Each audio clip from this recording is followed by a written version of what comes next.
Relationships. Oh, relationships. So I've now been in 3 relationships in my 24-year lifespan. I've been in 3 relationships. Now, there was an individual that I had started speaking to in May on the Tinders. I was on the Tinders doing swipe. And I remember speaking to this person on the Tinders and being like, oh, okay, have a good feeling about this person. You know, it wasn't, their opening line wasn't cheesy, it wasn't dirty, it was actually nice, it was cool, it was chill. So, we started speaking and it went flirtatious, because you know how on the Tinders, there are plenty of fishes, even the Christian mingles, it can be that opening really flirtatious line. It wasn't that, it was just literally conversation.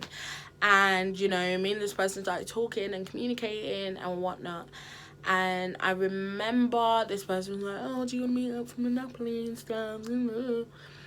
And I remember the first time that we were actually meant to go out was he was meant to come to my church, and then we were meant to go and play Monopoly. He didn't come to church. He went to bed late, so he woke up late. But then I went round and we played Monopoly and we spoke for hours on end. We literally sat there. And I remember that day when I went, I was coming down with the flu. Like, I felt crappy.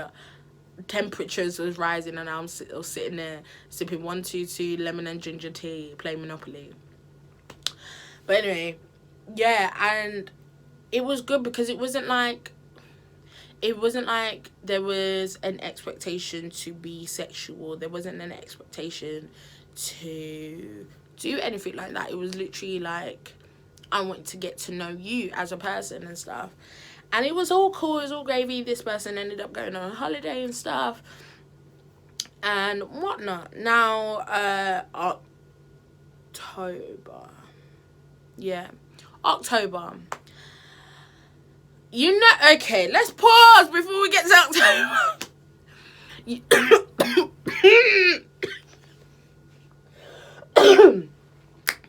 Woo! Ladies, I don't know what is wrong with us. Not all of us, but some of us. Why do we ignore red flags? Like, what is wrong with us? They're screaming, I am red! I am red! I am red! I'm red. And we're like, no, you're blue. No, you're green. No, you're fuchsia. No, you're like lavender or whatever. No, it is red. Yeah, it's red. It's deep blood red.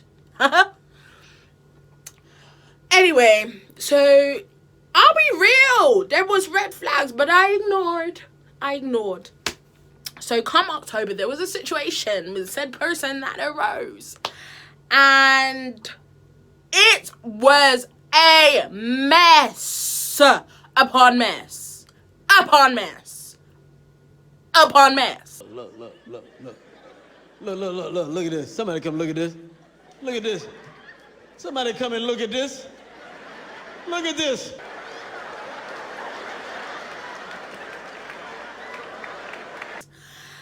And I chose to stay. Now, subsequently, there was more mess to come.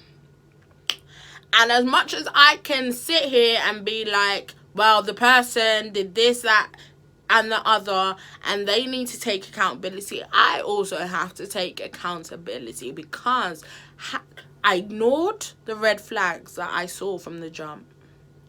I ignored the messiness that was in October, and I chose to stay in a situation that I had no business staying in. And I can be real enough with myself and you guys to say that part of it was, you know how sometimes women, we can have this thing of, I can change a man, I can make him better, or I can make him I can make him into the man that I want him to be, or the man that I desire for myself. Who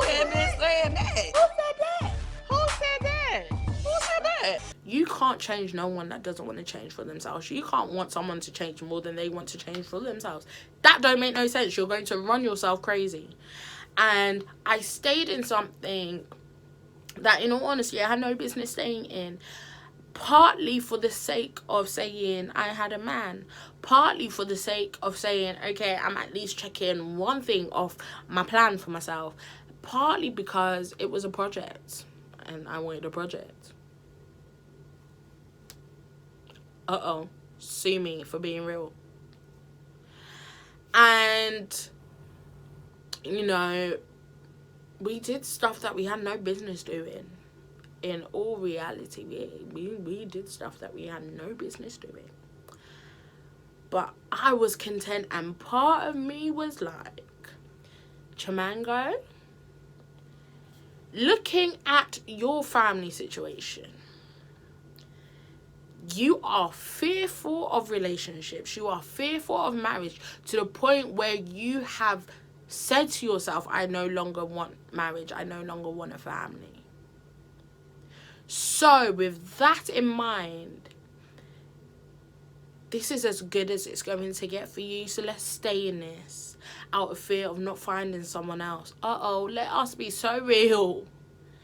And I moved with it. I was down with the situation like 4 flat tires. And, you know, it was funny because there would be times where to myself, I was like, girl, this ain't gonna last. Let it go. This is not gonna last. Let it go. Leave it be. You could probably be friends, but leave it be. And I wasn't true to myself in that sense. I wasn't true to myself to say, actually, nah, you want better for yourself than this. You want to be someone's only option and not their first option, their only option, point blank, period. You want to be it. You don't want someone whose head can be turned just like that. No.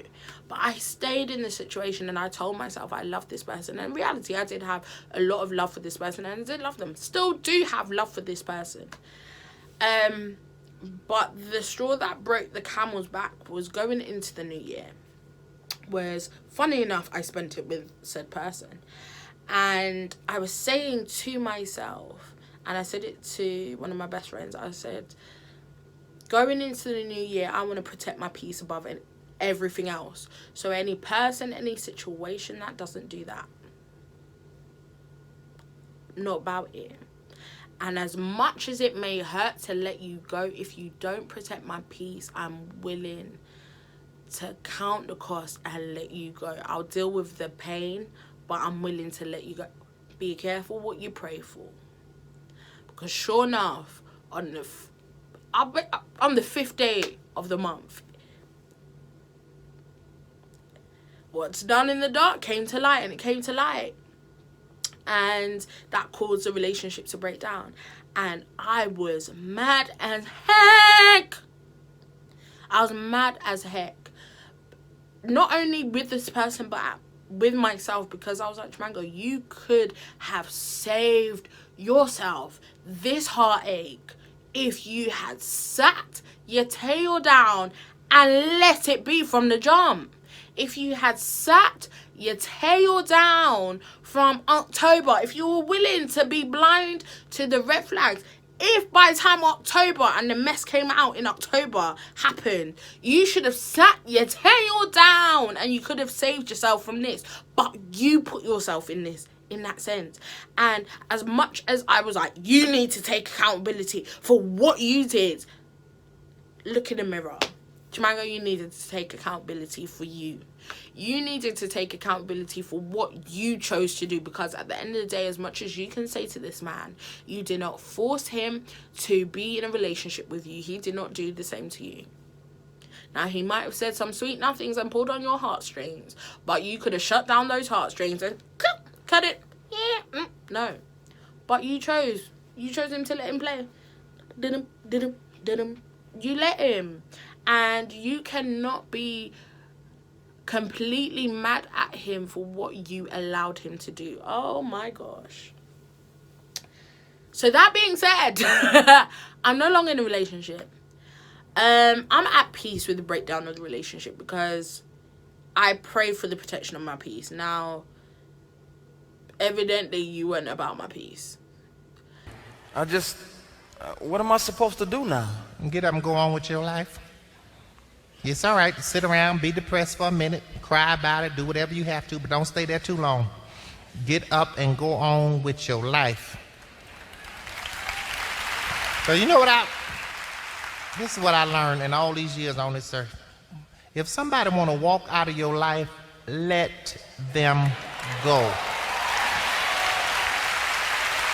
Especially if you know you done everything you can do, you done sat around and been the best man or the best woman you could be, and they still want to go, let them go.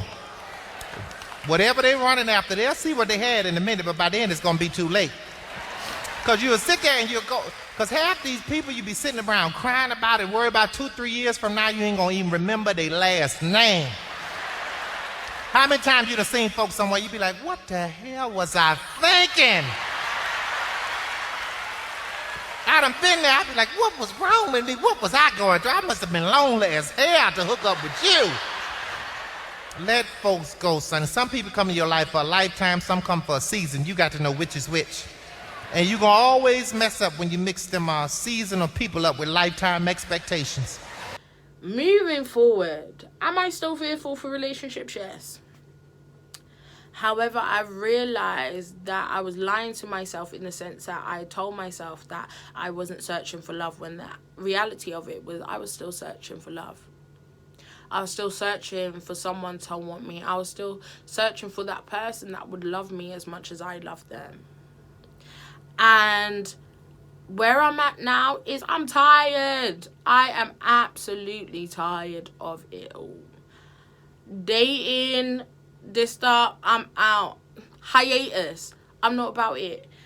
I need to be whole within myself. I need to be whole in Christ before I even consider getting into a relationship or pursuing marriage or anything like that. I'll put it like this. So Head Start, we had an hour of silence.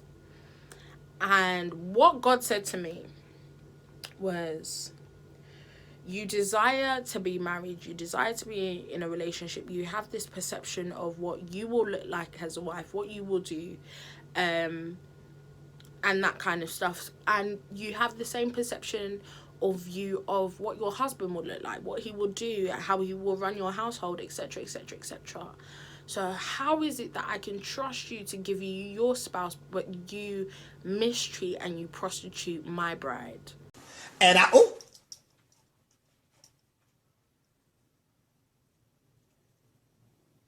I said, God, I'll put myself in the bin.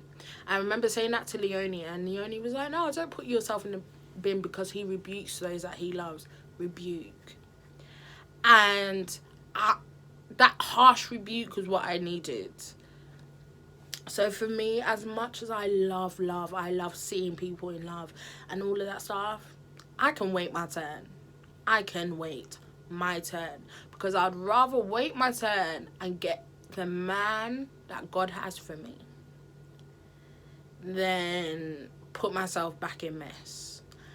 If it means I'm called to be single with a house full of 15 goldfishes, so be it. I don't know why I said 15, but we're going to go with 15. Let them go. No matter how much it hurt, let them go. And it'll get easier. I promise you, every day it'll get easier and easier and easier. But you just got to make it through. You hear me, sonny? And see, you got to learn how to be by yourself, son. People have to learn how to be alone. I don't understand all these people. Oh, I need somebody. Lord, where's my man? Lord, where's my woman? That is crazy as hell. If you don't know how to be by yourself, what you going to do with somebody else? Stop praying about it. Shut up and wait. Go work on you. Hell, that's what that time is for, to get yourself together. I'd rather be in a corner by myself with a puppy and a goldfish and be happy than to be sitting around with somebody in my house. I'm wondering what the hell they there for. You would be surprised the things people put up with just to have somebody to say they love them. I don't understand. I can't live in dysfunction. I'm sorry. So be it. I want to be so content with myself and so in love with myself that no one can tell me any different. I don't need you to validate me because God validates me so much. I validate what God has done for me, and ultimately, my God don't make no mistakes. I am not a mistake. So let me sit myself down.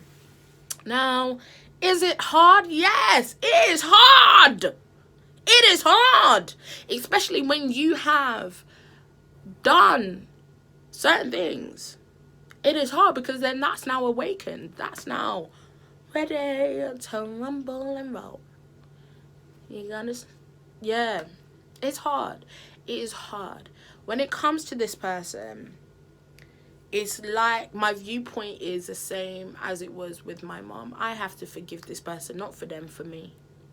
I don't want to hold you in my heart like that. I don't want to give you that much energy to say if I see you on road or I see you somewhere that you can completely change my whole attitude or my emotions in that moment. I would never want it to get to a point where I'm happy, I'm cracking joke, and then this person walks into a room and instantly I'm like, I don't want to give you that much power. I refuse to do that.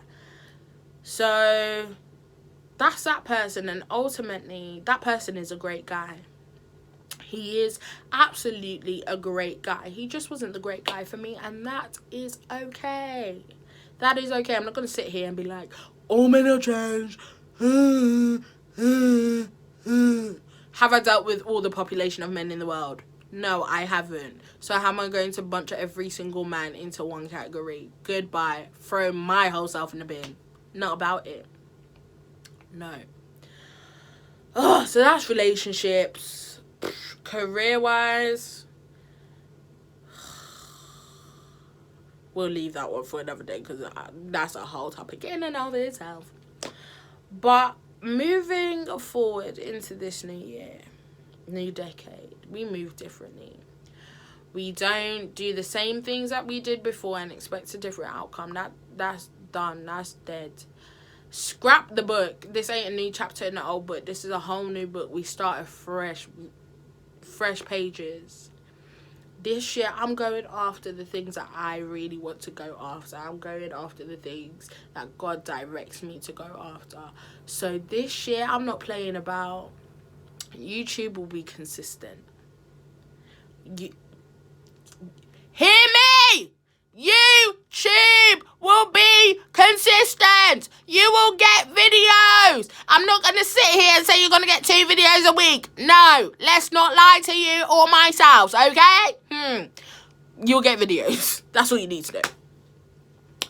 I'm going to write my book. Listen, I've had this book on my heart since I was, 16? I'm 24. I've been playing. Stop it. Ain't doing that no more. Get it in gears. The masters that I've wanted to do, we're doing it. We are doing it. And one of the biggest reasons why I didn't pursue my masters sooner is honestly I was hung up. And I'm doing my masters in London. I'm not doing it in Birmingham. Shut your mouth and do not keep on talking. We're going to be authentic. We're going to be true to ourselves. Positive vibes only. I'm not feeding into no negativity. I'm not feeding into none of that. Yes, I've taken L's. Yes, I have failed at some things. However, there was a lesson to be learned in every L and every failure. So, what we're not going to do this year, this decade, is dwell on the failures. We're not going to dwell on the L's. What we're going to do is we're going to look at them, identify the lessons that I need to learn, and we're going to learn those lessons and we're going to move forward. It is onwards and upwards. We bust all the way up this year. Ain't no mediocrity. What is mediocre? Mediocre Chimango where? Ain't doing it. We're not doing it. We don't stay down and out for too long. We stay down for a second, we pick ourselves up, dust ourselves off, and we keep it pushing. That is what we're going to do. Now, the next video that you guys will receive is, like, I don't know. Next video that I will upload is some of the positive affirmations that I do every morning. We do things differently. God, I can't even tell you, like, the joy that I felt even setting up to do this video. My mindset is in a whole different space. And Head Start 2020 was my head start for this year. Living water, rivers, and most importantly, we relax. What Audrey said to me when we had the event managers meeting is, what God reminded her was, we pray and he does the work. Whenever I want to get so caught up in myself, caught up in my mind, I say to Mango, shut your mouth. Don't keep on talking. Pray up, relax and rest. And that is it. So guys, we boss up. We do better and we become better. Yeah? 2020, we move differently. We don't do the same things we've done the last couple years. That ain't it. Dead it. Throw out all the old books, the old journals. We're starting fresh. It's a clean slate. So I'ma say this until you believe it, because I don't know, there might be a person out here that watches this and was like me, that, you know, we can say, oh yeah, I'm bold, I'm beautiful, I'm all of this stuff, but you don't believe it. It becomes so mundane. So I'm gonna keep saying it until I fully believe it, until you fully believe it. Man, woman, boy, girl, whatever. You are bold, you are brave, and you are absolutely beautiful. Yeah, I love you. I'll see you next time. And keep it cute. Bye, family.